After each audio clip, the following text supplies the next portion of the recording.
নমস্কার, স্বাগতম সনাতন টুডেতে। সামনেই আসছে রাস পূর্ণিমা, আর এই উৎসবকে ঘিরে বাংলাদেশের দিনাজপুরে অবস্থিত কান্তজিউ মন্দিরে ভক্তদের মাঝে যে উদ্দীপনা দেখা যায় তা সত্যিই চোখে পড়ার মতো। এই মন্দির কেন রাস উৎসবের জন্য এত বিখ্যাত? রাস উৎসবের আসল তাৎপর্য কী এবং এখানে কি ঘটে?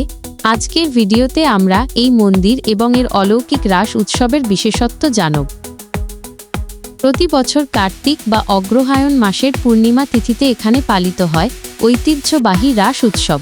লক্ষ লক্ষ ভক্ত এই দিনে এখানে ভিড় করেন।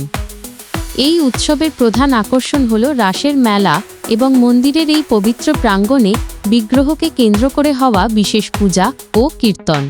এই উৎসব হল শ্রীকৃষ্ণ এবং তার শ্রেষ্ঠা রাধা তথা গোপীদের আধ্যাত্মিক প্রেমের এক মিলনলীলা। এই রাসলীলা আসলে ভগবানের সঙ্গে আত্মার মিলনকে বোঝায়। কান্তজিউ মন্দিরের এই রাস উৎসবকে ঘিরে তৈরি হয় সাম্প্রদায়িক সম্প্রীতির এক অপূর্ব দৃশ্য। দূর দূরান্ত থেকে মানুষ শুধু এই উৎসবের সাক্ষী হতে আসেন। এখানে আসা ভক্তরা বিশ্বাস করেন, এই পূর্ণিমা তিথিতে শ্রীকৃষ্ণের রাস মণ্ডপে একবার উপস্থিত হতে পারলেই জীবনের সকল মনোবাঞ্ছা পূর্ণ হয়।